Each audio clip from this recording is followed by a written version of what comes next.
everybody. Episode 763 of the podcast that is sweeping America, the Outdoor Sports Podcast. It is Monday, September 11th, 2023. People, I hope everybody's doing well. I hope everybody enjoyed the wall-to-wall football, Thursday night NFL, Saturday college football, Sunday NFL, obviously tonight, Monday night, Buffalo Bills against the New York Jets. So I hope everybody had a great weekend. Obviously, it goes without saying, September 11th, our thoughts are with all the families that were impacted so many years ago. I grew up in Connecticut, so obviously, I not obvious, but I did know some families that were impacted. Thoughts are always with those families around this time of year. But it is a busy Monday show, and there is so much to talk about. Here is everything we are going to discuss on today's show. Going to open that incredible game in Tuscaloosa, Alabama. Texas goes into Alabama and gets the 34-24 win. What does it mean for Texas? What does it mean for Bama? Oh, we are going to discuss both sides.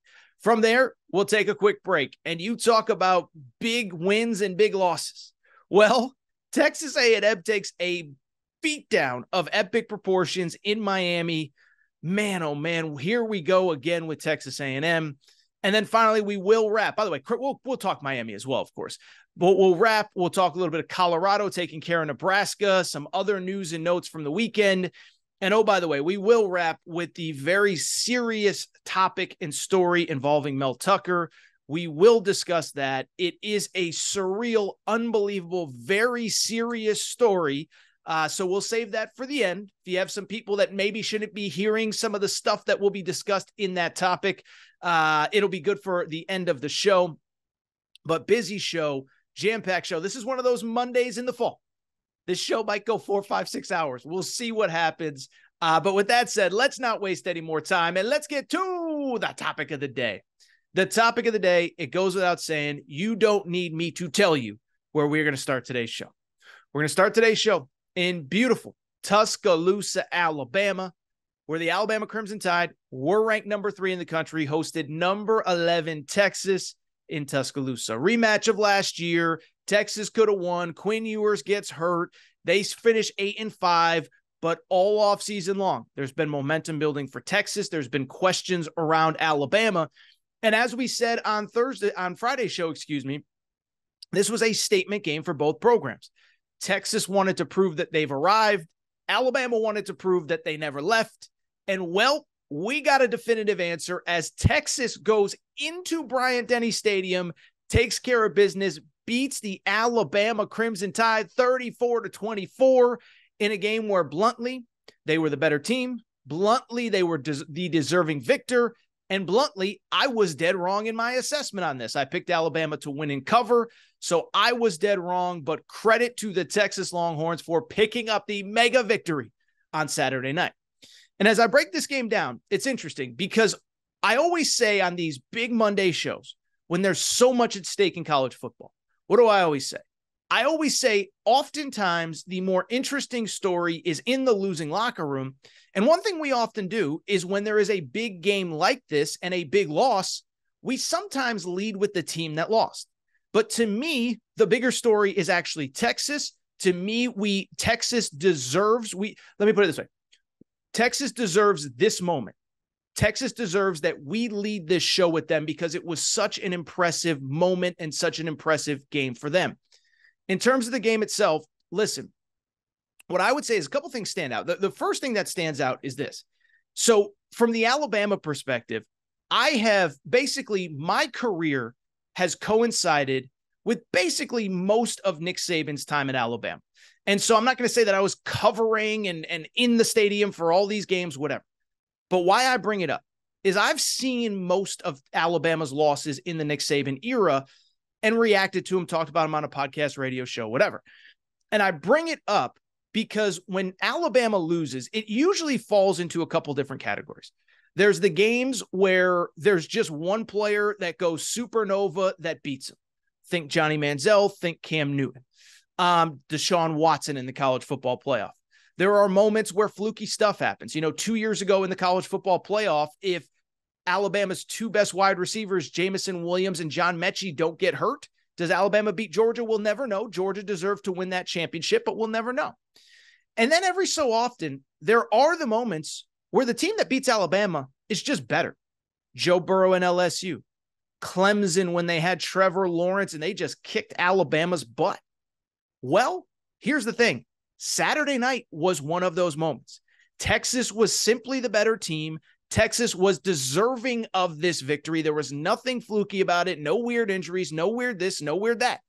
Texas just went in and took care of business against Alabama. In terms of the game itself, listen, the thing that stood out is, again, that there was nothing fluky about this.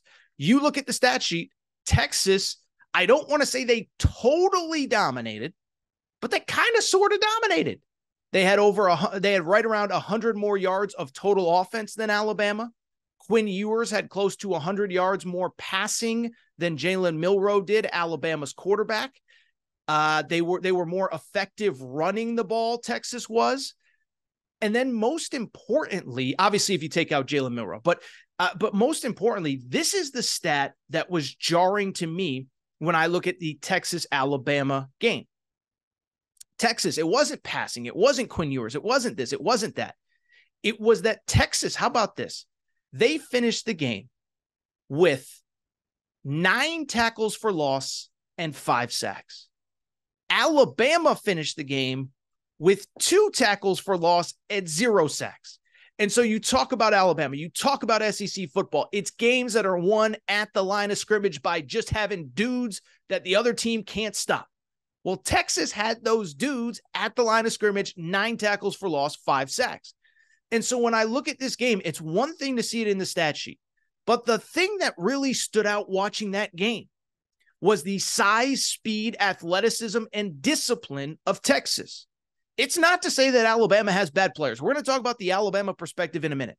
But watching that game, Texas was every bit the equal of Alabama everywhere on the field.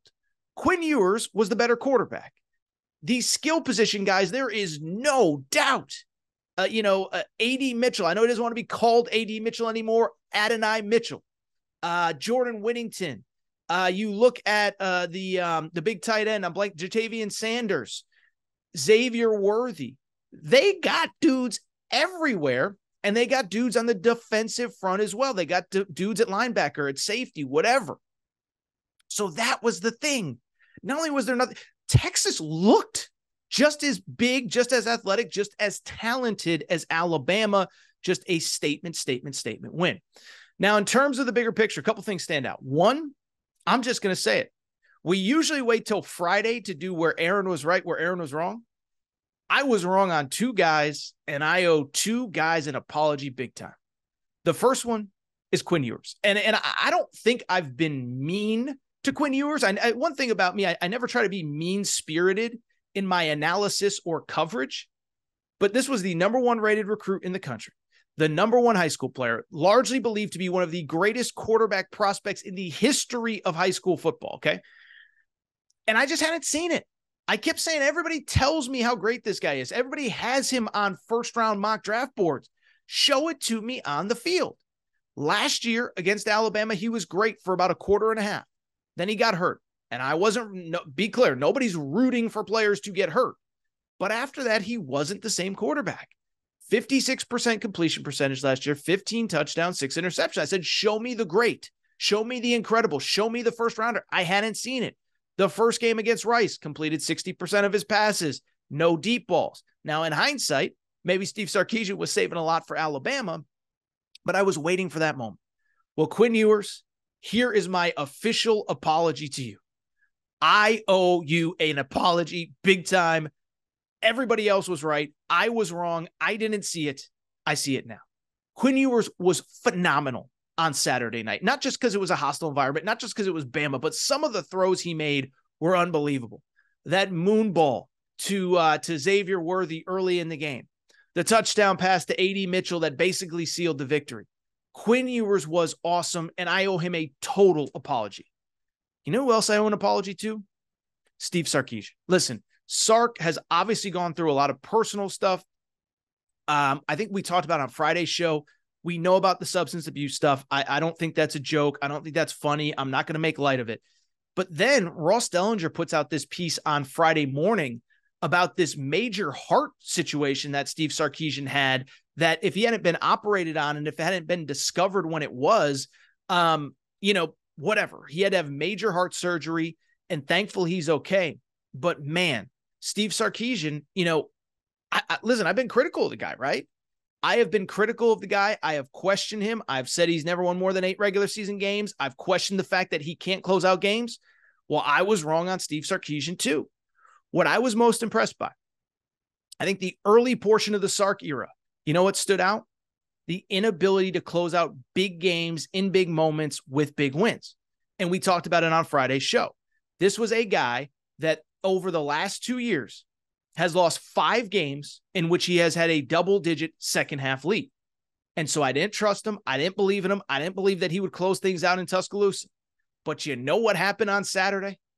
His team got out to the lead. His team was the better team early. And then when Alabama battled back, he put his foot on the gas. He didn't back down. He was fearless, and he led his team to victory. So credit to Sark, credit to Quinn Ewers. And bluntly, let me finish by saying this. What is the ceiling of Texas this year? It's interesting. After the game, I did my radio show, Fox Sports Radio National. If you don't know who I am or you've never listened to me before, but I called my buddy Garrett Carr, does some college football writing for us at Aaron Torres Media. And I said to him, so let me ask you a question. I said, Texas, now the expectation kind of would it be considered a disappointing season if Texas doesn't make the playoff? And we talked about it a little bit. I don't know that I'm ready to say that, I don't think it'd be a failure if they don't make the playoff. But look at Texas's schedule. Going forward, these are the toughest games on Texas's schedule. They only play 2 teams that are currently ranked. Oklahoma on a neutral field, who they destroyed last year. Now, admittedly, Oklahoma didn't have Dylan Gabriel. And Kansas State at home. Those are the only 2 teams left on the schedule that are ranked. Oklahoma on a neutral field, Kansas State at home. Their 4 remaining road games at Baylor. Baylor is 0-2 right now and has lost back-to-back, has already lost 2 home games. At Houston. Houston lost to Rice on Saturday. Rice lost to Texas last week. Iowa State, they're terrible. And of course, TCU, which looked like a big loss on paper, or a big game on paper a few weeks ago. Texas should be able to move the ball against them. And so it was funny. We joked about it earlier, and it's the conversation that everybody wants to have. Is Texas back? Well, you know what strikes me? Texas being back is not about beating Alabama. Texas, for all the criticism, Texas has had big wins through the years. They've beaten Oklahoma a couple times over the last decade, even as they've struggled. They beat Georgia in that Sugar Bowl, the one where Sam Ehlinger literally said, "We're back." Well, guess what?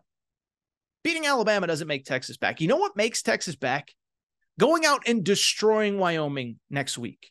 Going out and destroying Baylor on the road. Because the problem for Texas has never been getting up for big games, even Alabama last year. It's what do you do when you're a 21-point favorite? What do you do when Kansas is coming to town and they have no business even being in the game? What do you do when Baylor is down by 10 and they're driving? Can you make plays? Can you make stops? Can you do the things that great teams do? Again, the big games are never the problem for Texas. I'll give you an example of another team. You know who's quietly one of the most impressive teams on Saturday? It was Florida State, because Florida State beats LSU last Sunday in Orlando. And then they came back and beat Southern Miss by 53 points. That is how you are supposed to handle a win, a big win, and a bounce back. And so that's the big thing for Texas. It's not about the Oklahoma game. We know they'll be ready for the Oklahoma game. It's about Kansas. It's about Kansas State at home. It's about TCU on the road. It's about Baylor on the road. It's about Wyoming next week. Fascinated to watch. Credit to Texas. But this is a team that, based on the schedule, they will probably be a touchdown or more favorite in essentially every game the rest of the year. Texas, it's on you. It's time. Go win the Big 12 in your final year. Go make the playoff. Get some momentum going into the SEC, because that, to me, will be the statement that Texas is back. All right, let's switch gears and talk about things from the Alabama perspective now. And by the way, let me say one thing really quick. If you're watching on YouTube, this happens a lot. We break off the show in clips. So if you're a Texas fan and you hear me talking about Bama for the next 7-8 minutes and you say, why don't you talk about my team? Well, guess what? I did just talk about your team for like 20 minutes. So find that clip. Texas, as I said a moment ago, was the deserving team, deserved to win. They were the team that should have been victorious. Credit to Texas. I just talked about them. But I do want to switch gears to the Alabama perspective because, listen, Alabama, this is how you know you're something special as a program. When you lose, it's still code red. It's still the worst thing ever. And when you lose, conversations like, is the dynasty dead, continue to pop up. And so I want to talk about this game from the Alabama perspective. But I'm going to do this weird thing where I'm not going to be negative. I'm not going to be the sky is falling. I'm not going to be this is the worst program in the history of football. But what I will say about Alabama, I do believe that they have one big fundamental question that they have to ask themselves right now to save this season. And I think they got to make this decision quick. Now, in terms of the game itself, again, Texas was the deserving victor. Texas was the better team. Texas was the one that should have had their moment at the beginning of this show, which we just talked about. At the same time, I know that the stat sheet said that Texas was significantly better. But if you watch this game, I don't buy it at all. Remember, it's easy to forget this now. And this isn't taking anything away from Texas. They made the plays late. Alabama didn't. We all understand that Alabama had the lead in the fourth quarter, right? Like we understand that at one point it was 16-13 in the fourth quarter, Alabama led. From there, Quinn Ewers made throws. From there was a bad interception from Jalen Milroe. And from there, Texas got their deserved victory. But when I look at this game, everybody wants to make this an indictment of, oh my God, it's last year all over again. The defense is terrible. The run game is terrible. Now we don't have Bryce Young to bail us out. By the way, that was kind of my thought in the middle of the game. But as I sat back and thought about it, I don't think that's the case at all. First of all, from the defense's perspective, this is the best pass offense that they will see all year until probably a potential college football playoff. I don't buy Joe Milton in Tennessee. I don't buy Jaden Daniels, and I don't buy him the way I buy Quinn Ewers and the receivers that Texas has. And so when I look at this game, I thought Alabama's defense actually held up pretty well. This wasn't last year when Tennessee scored like 28 points in the first quarter. This wasn't last year when Quinn Ewers came out and was throwing darts from the first moment of that game and Texas was in complete control until he got hurt. This was a game where Texas was good early, but they had 13 points at the half. They were scoreless in the third quarter, and it wasn't until late until they pulled away. The defense did their job for 3+ quarters until they were on the field for simply too long. That's indisputable. By the way, you want to know how good the defense was or how, let me put it this way. If you think that the Alabama defense was fundamentally just way worse than Texas's defense, here's a stat for you. Texas finished the game 7 of 18 on third down. It's about 38%. It means that Alabama got them off the field. I'm not great at math, but that'd be about 62% of the time on third down. Alabama was 5 of 14, 33%. So they were basically the same team on third down in that game. The defense put Alabama in position to have a lead. The defense was good on third down. I thought the defense did their job. Let me also defend this. Let me defend the offensive line for Alabama as well. I think it's easy to say, oh, they couldn't run the ball. They were terrible. And the stat sheet backs it up. 3 yards per carry, 107 yards rushing on 35 carries. 44 of those yards, by the way, came from Alabama's quarterback, Jalen Milroe. But as I watched that game, I didn't think that Alabama couldn't run the ball because they're incapable and the offensive line is terrible. I thought Alabama couldn't run the ball because Texas was loading the box, because Texas was not scared by the threat of the pass, because Texas was scared of Jalen Milroe's legs, not Jalen Milroe's arm. Now, to Jalen Milroe's credit, he made some big throws late, but it was clear the game plan was stop the run, stop Jalen Milroe on the ground. We'll take our chances in pass coverage. So was the offense that bad? And was the offensive line that bad? Or was it a situation where the question, I guess, would become, was Alabama's offensive line incapable of run blocking? Or was it a situation where Texas did not respect the pass and that made life difficult for the Alabama offensive line? Lastly, I saw this too. It's like, the dynasty's dead because NIL and transfer portal has changed everything. I don't buy that at all. Now, part of it is, yes, I do think USC finally got their right coach. I do think Texas apparently has its coach. Georgia obviously has its coach with Kirby Smart. But stop with the dynasty is dead stuff. You understand that Alabama, by the way, had maybe one of the greatest recruiting classes in the history of high school football last year. You understand the year before, when Texas A&M had one of the greatest classes in the history of high school football, Alabama actually had a higher star rating average. You understand in 2021, a lot of the guys that were on the field on Saturday was the number one rated class in the country. And I understand that some of those guys left, but don't tell me it's about talent. Alabama still has as much talent as anybody in college football. Now, to the credit of Texas, LSU, some others, they've elevated the talent, but for Alabama, it's not a talent issue. For me, this is what I truly believe, and this is what I think Alabama has to do to save their season. They have to decide what they want their offense to be and who they want running that offense. And what I mean by that is this. You watch that game. So even backtrack. What have we heard out of Alabama for the last 9 months? Since Bill O'Brien left as the offensive coordinator, since Pete Golding left as the defensive coordinator, we have heard they are recommitting to power football, to the run game, to physicality, to toughness. And I think that's great. I think they should. They have the bodies. They have the dudes. You don't need Bryce Young. You don't need whoever, Tua. Recommit to the run. That's fine. Here's my problem, though. Jalen Milroe isn't the guy to do that. Jalen Milroe, as I just said, is best in the open field. He's best making plays with his legs. He's elite. Now, he can throw a great deep ball, but I don't think he's good in the short and intermediate passing game. And I don't mean to nerd out on X's and O's. I'm not an X's and O's guy, but I think this is important for this moment. I do think if you're Alabama, this is what you have to decide. Do we want to build an offense around Jalen Milroe, a guy whose best attributes are clearly his legs and the deep ball? Or are we going to stick with what we've said? Are we going to stick with ground and pound power football? Because if that's what they're going to do, Jalen Milroe is not the right guy for that system. And so because of it, I will go back and I will say what I truly believe on this topic. Alabama has a decision to make. Right now, Jalen Milroe in that offense is a square peg in a round hole. But defenses do not fear the pass game, certainly in the short and intermediate. And I don't think you can scheme around that. And so you have to decide, are we going to build an offense around him, or are we going to go with Tyler Buckner, the transfer from Notre Dame? This is a kid.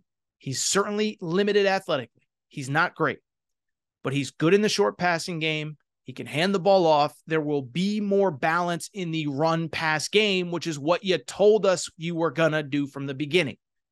And so I think Alabama has a big decision to make at quarterback.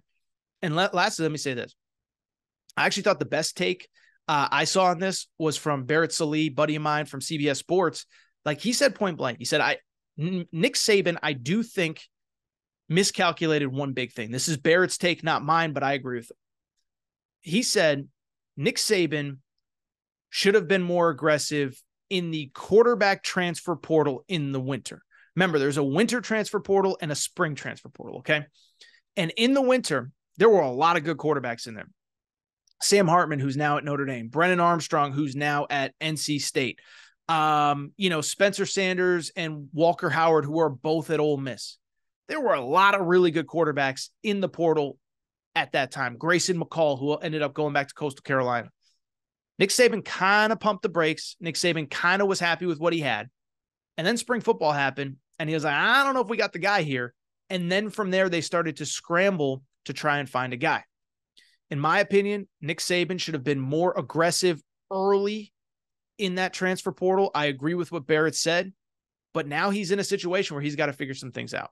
So we will see what happens with Alabama. I don't think things are over, especially if you've seen LSU, if you saw A&M against Miami, which we're going to talk about in a minute, if you've seen whoever. There are wins to be had on this schedule. There is no Georgia on this schedule. Texas is actually probably the best team on the schedule, but you got to figure out what you're doing at quarterback. It's clear that you're trying to make Milroe into somebody that he's not. Do you want to let Jalen Milroe cook, or do you want to find another alternative? That is the question for Bama. Switch gears, and I want to talk about one of the other big games. There were a few other big games. We'll get to Nebraska, Colorado later. Coach Prime doing it again. But where I want to start now is in Miami with the Texas A&M and Miami game. And a lot like Texas, Alabama, both programs kind of with a lot to prove, both coming off disappointing seasons. But for Miami, it's only year 2 of the Mario Cristobal era. He's going to figure it out. It's just going to take some time. But for Texas A&M, this was kind of a big one, right? Last year, you go 5-7. The offense is a disaster. You finally figure it out in your final regular season game. Then you add Bobby Petrino as your offensive coordinator. And so if you listen to the shows last week, we talked a lot about this. We said, like, what if this actually works with Texas A&M? All the pieces are there. All the talent is there. Everything that you need to win. But Jimbo Fisher, it's the play calling. The offense isn't good. Then they put up 52 points against New Mexico. And I said, we spent all offseason talking about the possibility that it doesn't work. What if it does? Well, as it turns out, that was an overreaction to week 1 because Texas A&M not only lost to Miami on Saturday in Miami, they got boat raced. Final score 48-33. And I'll be blunt. The game wasn't even as close as that score would indicate. As how about this? Texas A&M was basically gifted their first 14 points, scored the first touchdown off a blocked punt, scored the second touchdown off of a muffed Miami punt. And it was actually a lot worse than the final score would indicate. And so listen, it's only week 2.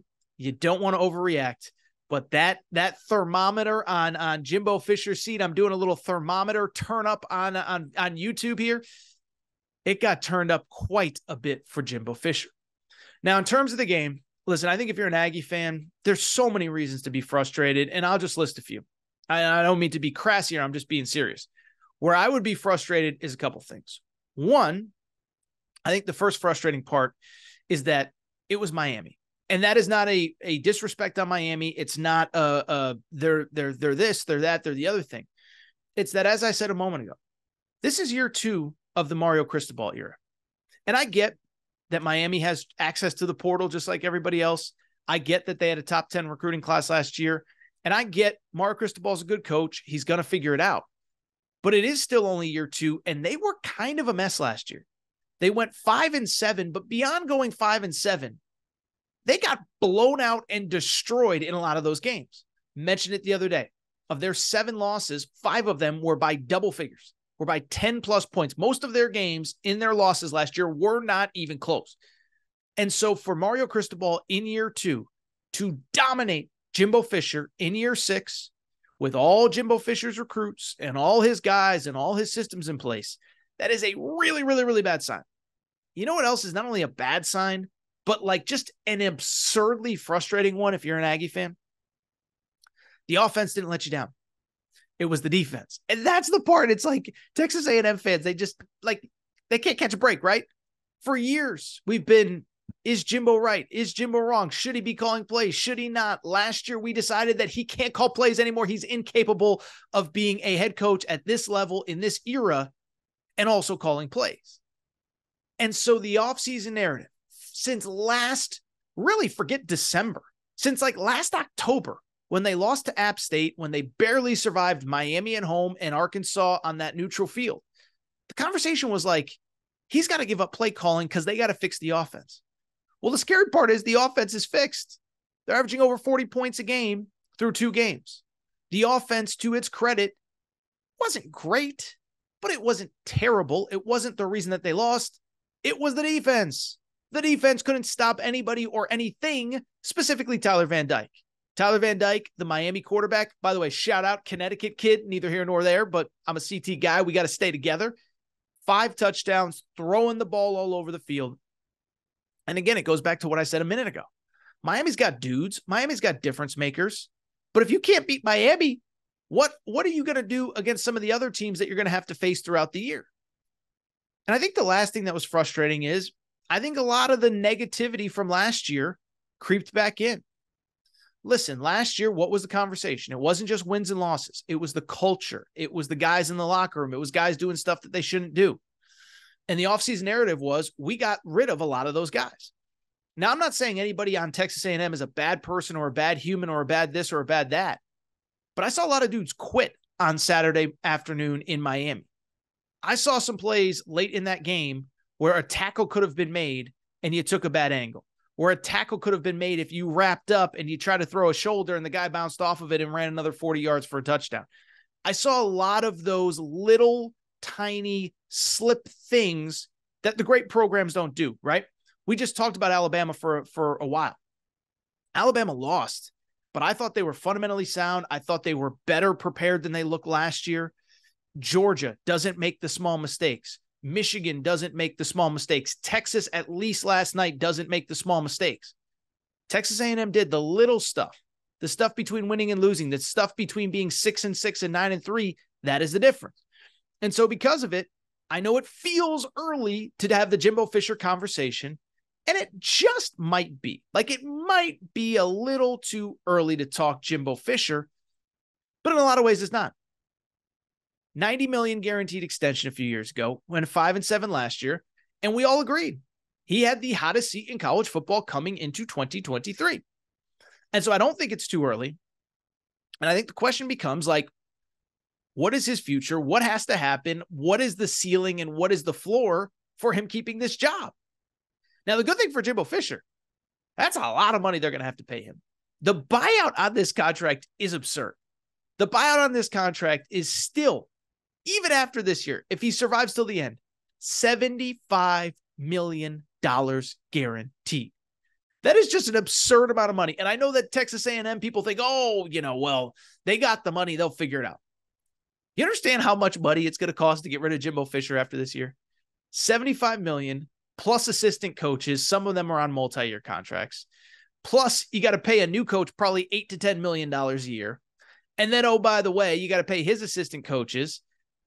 It's a lot of money. Plus, they're doing like $200 million in facility upgrades. And so Jimbo Fisher, his only saving grace, it might be a little bit of the John Calipari effect at Kentucky, is like, eventually there's only so much money to go around. And so because of it, I think he's probably going to be okay if the floor doesn't absolutely fall out. What is the floor falling out? Well, they went 5-7 last year. You go 5-7, you're done. I think 6-6, you're probably done. I think 7-5 is where you start to get to that gray area where you can say, look, 2-game win improvement. Keep me around for one more year to coach that 2022 recruiting class as juniors. I don't know that 7-5 will save you. I do think 8-4 will. But it is fascinating, right? It is fascinating that we're talking about $75 million that he would still be owed after this season. And so I think A&M and their administration and their boosters are praying that he can somehow get to 8-4. Now, the saving grace if you're Texas A&M, and by the way, I'm not sitting here promising they're going to go 8-4. I tried to promise you that things were improved, that things were better, that things are different, that things are this, that things are that. But at the same time, I will say this. The good news is SEC West is kind of weird right now, right? Alabama doesn't have a quarterback. As of right now, we just talked about it. What else? LSU didn't look very good against Florida State. Auburn, you get at home. Arkansas, you get on a neutral field. And so Ole Miss, you got to go to Ole Miss. Well, you got to win at some point somewhere on the road. So the good news is the SEC doesn't feel that overwhelming. You do have a road game at Tennessee and a cross-division game. You get South Carolina at home. But, man, you got to turn things around in a hurry. Now, the good news is, like I said, schedule is pretty manageable going forward. The next 4, no true road games. Next 4, Louisiana Monroe at home. 2 weeks from now, you get Auburn at home. You got to win that one. And I like Hugh Freeze, but you got to win that one. Then you get Arkansas and Dallas, Alabama at home, at Tennessee before the bye. I know Bama's, whatever. But, man, you got to go like 3-1 during that stretch. You cannot lose to Auburn at home. Jimbo Fisher, man, I tried to believe. I tried to trust. I tried to say that Bobby Petrino was the difference. And I was made to look stupid yet again. Really quickly, let me take a few moments and let's give some credit to Miami here. Because Miami was the better team. And Miami, I'll say this.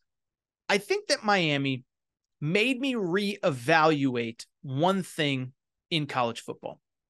And the one thing that Miami made me reevaluate was the idea of what an offseason can do in this era, even for teams that are a little bit more established, right? We've talked a lot about Colorado flipping an entire roster. We've talked about USC last year, LSU adding 1 million transfers. But for Miami, what's interesting about this team, it was actually year one into year two that they made their big sweeping changes. Lincoln Riley did it before year one. Brian Kelly did it before year one. Deion Sanders did it before year one. Mario Cristobal did it before year two. Top 10 recruiting class, but then also killed in the portal. Multiple starters on that offensive line are kids that came out of the portal. Multiple starters on defense are kids that came out of the portal. And so I look at Miami and I say, this thing is further along faster because of the portal and because of the offseason. Now, part of it is a couple other things. One, and I've said this consistently, Manny Diaz left more talent on that roster than people give him credit for. The year Manny Diaz got fired, it kind of coincided with Mario Cristobal being a hot name at Oregon, leading them to the Pac-12, or I don't think they won the Pac-12 that year. I think the Pac-12 runner-up, whatever. But they were in the top 10 going into the final week of the season or the final month of the season, whatever, before they lost to Utah. So Mario Cristobal was the hot candidate. You had to get him if you were Miami. And I think Manny Diaz probably bluntly left more talent than people give him credit for. You go back to Saturday's game, that James Williams kid, the safety, he's a beast. He was recruited by Manny Diaz, finished Saturday's game with, let's look at the stat line for him really quick. 9 tackles, 5 solo tackles, safety, big, physical. I don't want to do the Sean Taylor comparisons, but he kind of reminded me of Sean Taylor running all over the field. Some of the kids that had been, some of the kids on the defensive line, I thought that were very, very, very good. Were left over by Manny Diaz. The big Leonard Taylor kid, former 5-star left over by Manny Diaz. And then, of course, who else was left over by Manny Diaz? Tyler Van Dyke. Tyler Van Dyke, as I said, quarterback from the state of Connecticut, was awesome as a freshman 2 years ago, not good a season ago, and much improved this year. So part of it is the portal, part of it is Mario Cristobal, part of it is the previous coaching staff left things pretty good. It's also, by the way, the fact that Mario Cristobal, I think very to his credit, identified wait a second now, that offense was a mess last year. He made a mistake with the Josh Gaddis hire. Josh Gaddis was the offensive coordinator. He was fired, and you see Tyler Van Dyke more comfortable. And so for Miami, again, bluntly, this completely changes what I think the ceiling is for this team.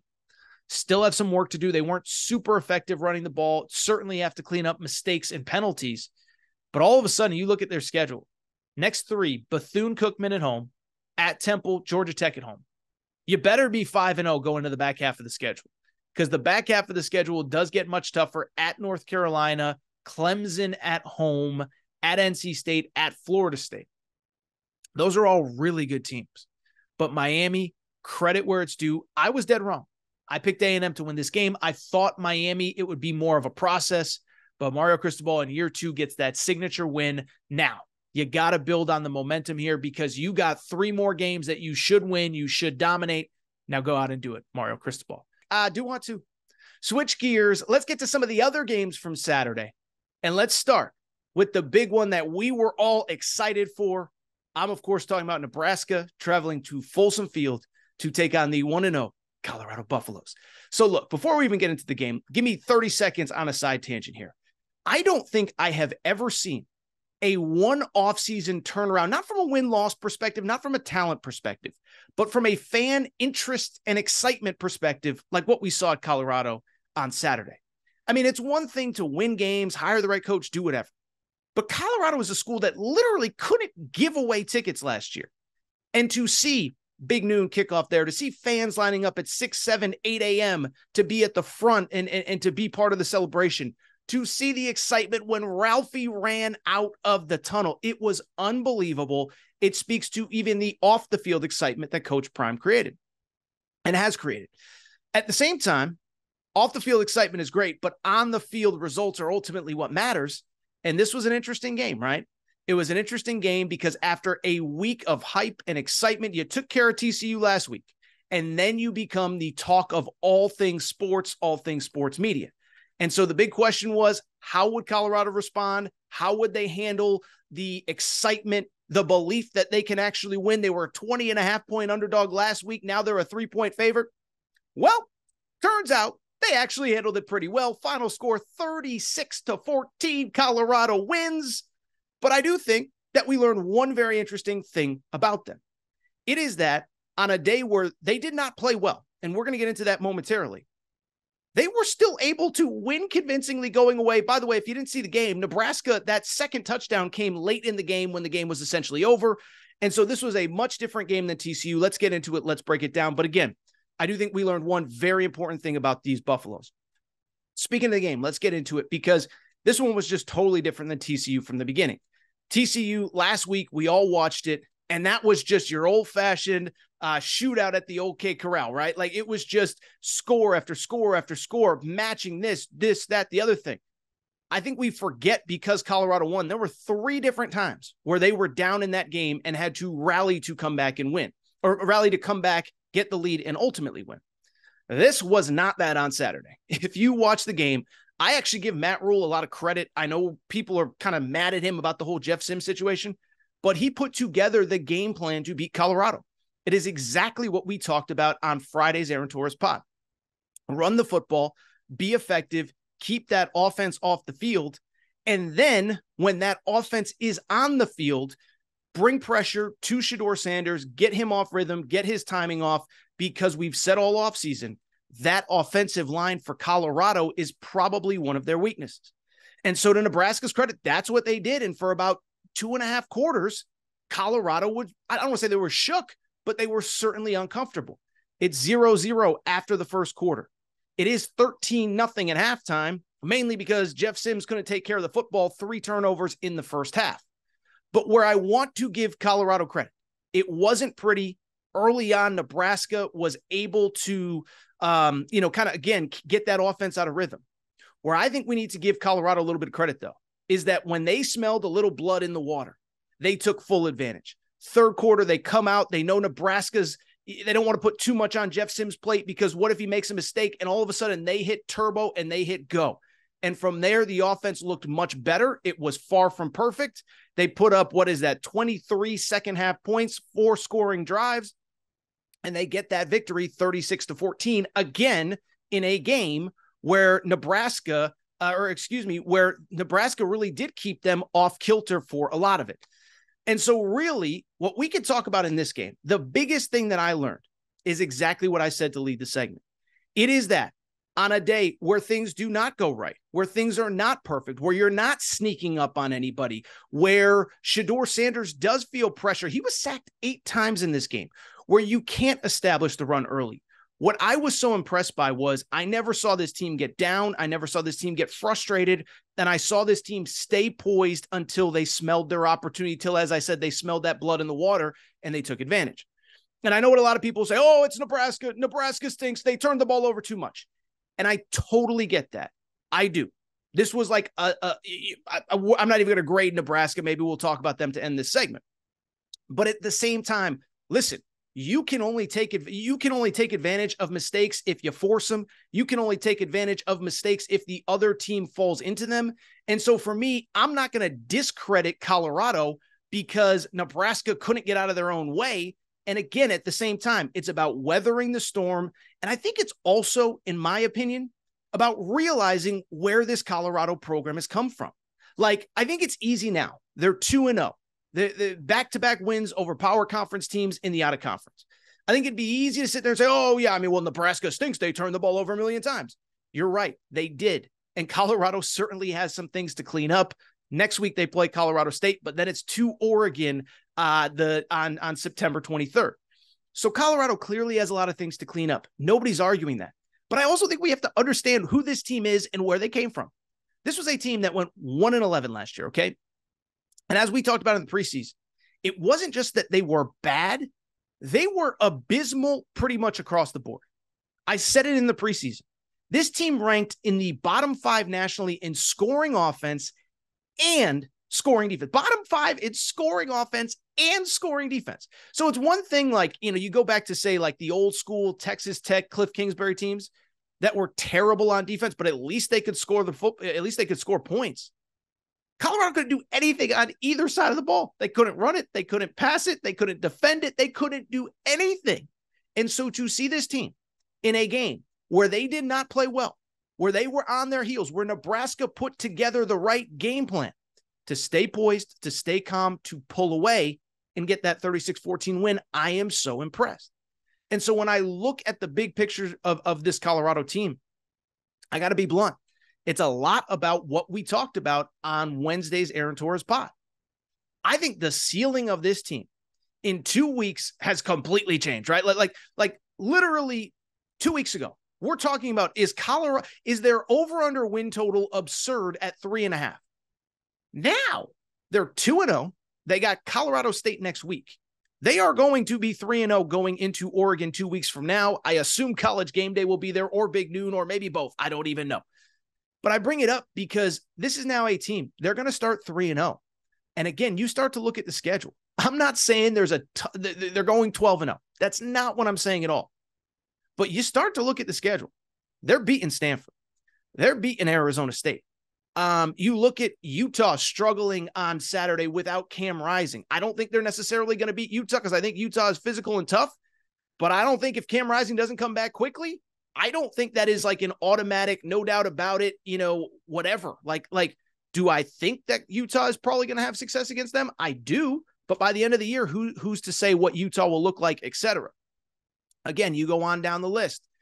UCLA. I like UCLA, but they're starting a true freshman at quarterback.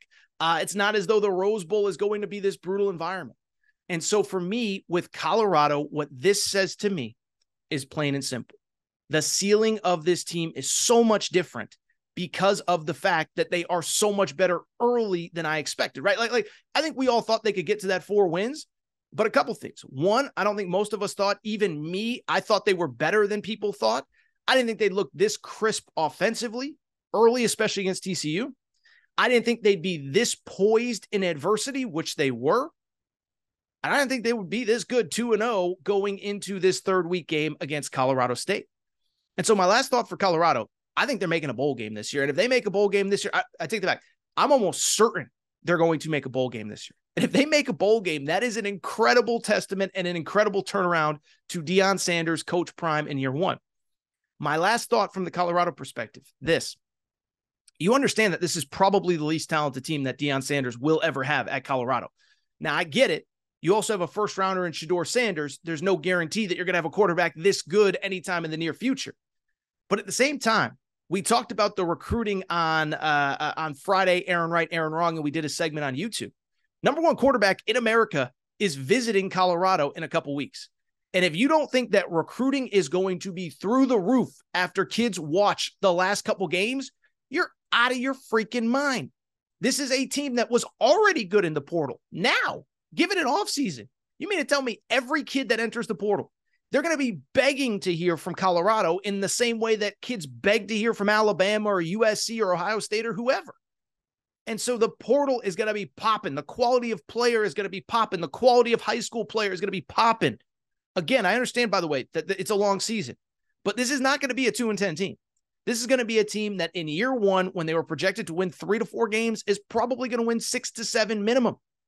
And so I look at this team, I look at this program, and I cannot be more impressed. Finally, from the Nebraska perspective, listen, I'm not going to dive too deep on this because when I look at Nebraska, I just feel bad for Matt Rule. Listen, I feel bad for Nebraska fans more than anything. So look, here's the deal. Outside of everything we talked about, Texas, Bama, A&M-Miami, Colorado, there were other things that happened in college football that on a normal day probably would be worth discussing. Washington State smacking Wisconsin at home. Oregon winning on the road at Texas Tech.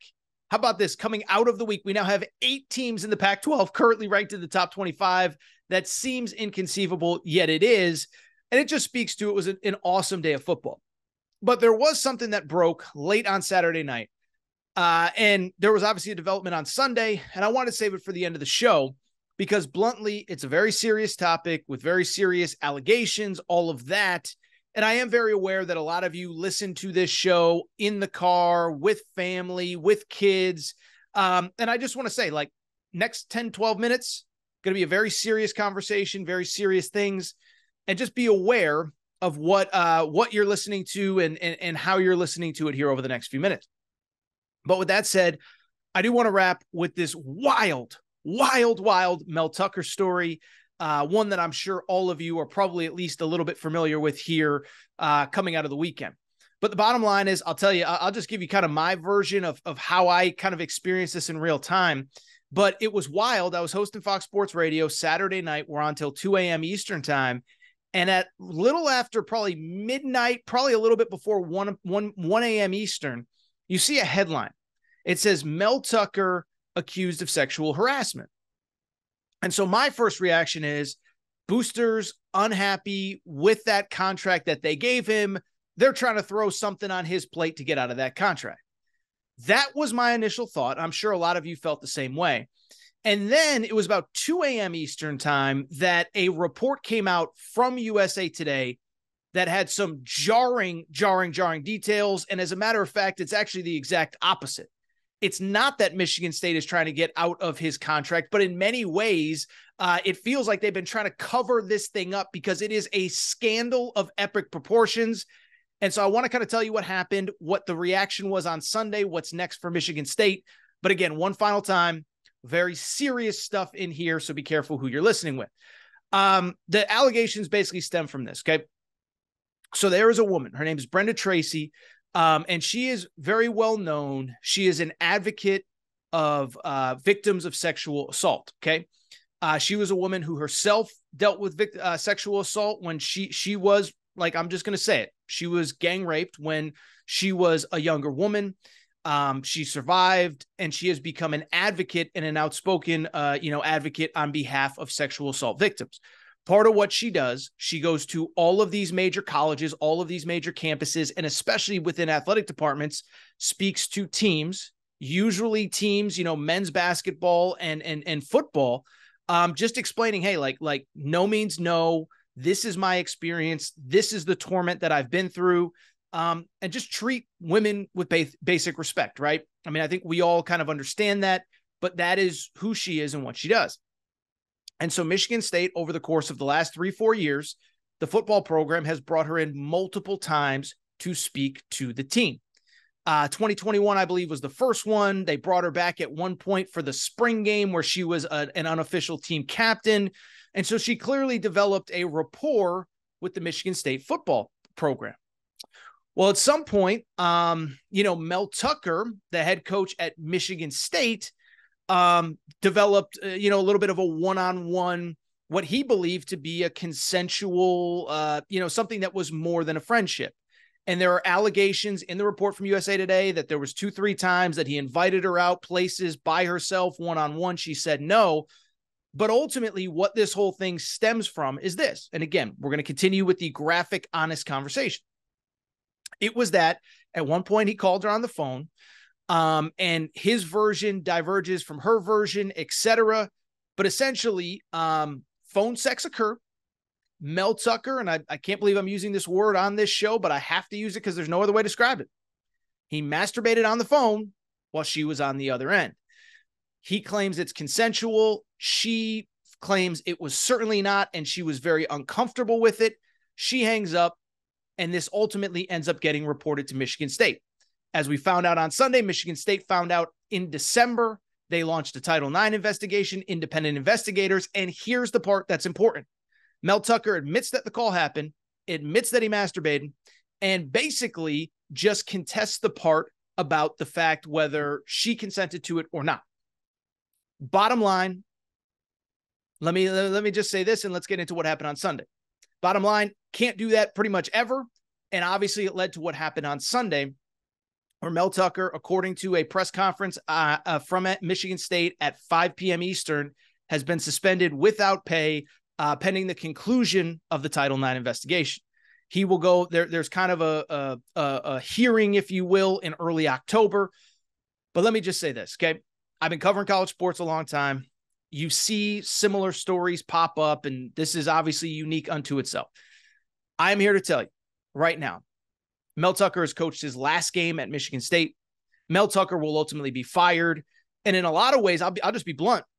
This reminds me, you know what this actually reminds me of? And I'm not comparing one to the other. But do you remember when Chris Beard got arrested, the Texas basketball coach, back in last December? If you remember, at the time, he was put on paid administrative leave. Why is that? It is so the school can continue an investigation. They can give him due process, but then ultimately they can fire him for cause without paying him the full contract. And so for Mel Tucker, Michigan State is dotting the I's, crossing the T's, making sure that legally they do everything they can so that he can't come back and say he didn't get due process and he was unfairly fired. But once that hearing is done, once all the facts officially come to light in a public forum, he will be done as Michigan State head coach. He is never coaching a game at Michigan again. And it is worth noting, multiple reports came out on Sunday afternoon. Harlan Barnett, I believe, is the name of the defensive backs coach who is taking over on an interim basis. And I saw Brett McMurphy even reported that former coach Mark D'Antonio will come back in kind of an advisory unnamed role. Now, in terms of the reaction to all of the news, and I'm sorry for that long setup, but it felt necessary. In terms of the reaction to the news, listen, well, I'll just say bluntly, inexcusable. And I don't feel like I should have to do this every time, but a couple things. We talked about this with Chris Beard, and I'll talk about it again with Mel Tucker. I understand that everyone is entitled to due process. I understand that everybody is entitled to let the facts come out. What is indisputable right now, based on the facts we have, and stuff is subject to change, is that according to USA Today, in a investigation, Mel Tucker admitted this call happened and the masturbation happened, and it just comes down to, was it consensual? Was it not? How much was it? How much was it not? At the same time, I'm sorry you can't do this. And I'm sorry. And to be clear, for people who are new to me or my show or my this or my that, I'm not a moralist. I do dumb stuff all the time. I have a wife. I'm not a perfect husband. I make mistakes all the time. I did something dumb like 2-3 days ago. My wife was furious at me and she had every right to be. I'm not perfect. But at the same time, you cannot do this if you're anyone, but especially if you are a head football coach. You are the face of a university. You are the face of your football program. You are the highest paid employee at your university. And keep in mind, you have brought in this woman to talk to your 85 players about respecting women, giving them their, respecting women, doing what's right, not whatever. And for you to do this, for you to presume there's some sort, like, you just cannot do this ever. And so there's absolutely no excuse. So Mel Tucker isn't going to survive. He will ultimately be fired. And I think it's worth noting, the school itself is important here as well. I'm not saying this behavior is ever okay anywhere. Not saying it'd be okay at any other school in the country. But at the same time, it's especially true at Michigan State. We all know that Michigan State, tragically, unfortunately, was home for decades to Larry Nassar. Larry Nassar was the U.S. gymnastics coach who also doubled as the Michigan State, one of the team doctors at Michigan State, who we later found out was sexually abusing a lot of young women in the U.S. gymnastics program and at Michigan State. And so for this school to have another situation where you have sexual harassment, making a woman feel uncomfortable, obviously, the Nassar situation is different, but it falls under the same umbrella. You cannot act like this. And if you're Michigan State, I think the next logical question, and I'm not a fire everybody guy, but the fact that this happened in December, the fact they found out about this and they waited until the day it became public for them to actually put Mel Tucker on administrative leave, some people are going to have to pay for that. And some people are going to have to answer tough questions as to whether they should have their jobs as well. Because again, I get due process, but this was something you found out 8, 9, 10 months ago, whatever it was. The fact that you tried to hide it, the fact that you tried to let the process play out without making it public instead of just suspending Mel Tucker at the time, it's a bad look. It just is. I'm not saying I'm perfect. But what I do know in a situation like this, at this particular school, in this particular situation, you cannot wait 9 months and hope it doesn't come out. And then, of course, it comes out right as football season starts. So we'll see what happens. That hearing is in early October. Once that hearing happens, I suspect Mel Tucker will be fired for cause and not get any of his contract. So in terms of the sports-specific angles to conclude here, a couple things stand out. One, I don't want to make light. I don't want anyone thinking that I'm mocking or whatever the whole situation. But Mel Tucker just lost $80 million guaranteed. He had $80 million left on his contract because he couldn't stay out of trouble. And it's just so dumb. You're married. You have a family. You do this, your whole life is going to come crashing down. Maybe there are guys getting away with this stuff, but I just can't even imagine $80 million. Your kids are set up for the rest of their lives. Even if you're a terrible football coach, you're going to get paid every last dollar as long as you don't do something to get fired for cause. And you do it. Again, I don't want to dismiss the severity of what he is accused of. I don't want to dismiss the severity of what this young woman went through many years ago and what she's probably going through now. But from a strictly what are you doing perspective, just stay away. Just go home. Go home to your wife. You don't need to do this. It's just so mind-boggling to me. And then lastly, from a football perspective, I think it'll be fascinating to see what Michigan State does next. Now, again, in the grand scheme, is this what's most important? Absolutely not. I don't want to make it sound like this is what I think matters. But at the same time, Mel Tucker is never going to coach a game again. And Michigan State is going to have a coaching search probably in December. Fascinating to think about, especially because of this. $80 million just got cleared up. All that money you were going to pay Mel Tucker is now going to be available for you to pay somebody else. And so for Michigan State, it'll be fascinating because you can pay the next guy $7, $8, $9 million a year if you want to, because you're not going to be paying Mel Tucker that. So it'll be interesting to see what happens. Obviously, next year, that full Big Ten TV contract starts. So you're going to be making 50, 60, 70 million a year. And so just the question becomes, who is interested in all that? The name that I heard on Sunday, I made a few phone calls. Now, it's not going to make Michigan State fans very happy. I heard the second this came out, Pat Narduzzi from Pitt, the head coach, is already trying to angle his way back in.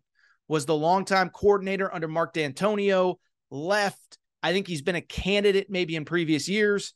I think he sees where things are going with the ACC. I think he sees that Pitt is a tough place in modern college football to win. He's angling for it. I've heard the name Jim Leonard, the former Wisconsin defensive coordinator, was Wisconsin's interim head coach last year. Very successful former player. And then I think you're going to get the big names, and you're going to try to convince somebody to come for the right amount of money. Remember, we're entering a world. The SEC and Big Ten are going to be playing completely different ball when it comes to money and the money that you can offer your head coaches. So we'll see what happens next, and we'll see who could be the next head coach. And by the way, we'll do updates on this as it comes out. But I think right now the thing is Mel Tucker. And I just cannot believe how dumb he is. And I'm sorry. I'm an innocent until proven guilty. I'm a due process kind of guy. But he acknowledged this call happened. He acknowledged the actions that she accused him of actions. And now it's just a he said, she said over how consensual it was. This guy's never going to coach again at Michigan State, just cost himself $80 million. And obviously on the much more serious topic, cannot believe, this, whatever, I can't believe that he did this to this young woman. And I feel awful that she is in this situation right now. All right. I think that's it for this episode of the Aaron Torres Sports Podcast. First Monday of the season, obviously outside of last week when we had the Tuesday show. So a lot of ground covered on this show, but it is time for me to get out of here. If you're not subscribed, please make sure to do so. Apple, Spotify, Amazon Music, Google Music, wherever you listen to podcasts, make sure that you're subscribed to the Aaron Torres Sports Podcast. Also, make sure to rate and review the show. Go ahead, give us a quick 5 stars. Let us know what you like, what you don't like, all that good stuff. Make sure you're following on social media at Aaron_Torres on Twitter, at Aaron Torres Pod, Aaron Torres YouTube channel blowing up, closing in on 25,000 subscribers. Make sure to subscribe there. And ultimately, that's really it. Thank you guys for your support. Thank you guys for sticking with me through a busy Monday morning. So much going on. Time for me to get out of here. Shout out to Torrent Craig. Shout out to Rachel, who hates my voice. Shout out to JJ Reddick, UFN. Unblock me, bro. Shout out to Bob Barker. RIP Bob Barker. Have your pets spayed or neutered. I'll be back next Wednesday with a new episode of the Aaron Torres Pod. Cannot even believe where we're going to be by then. Have a good Monday and Tuesday, everybody.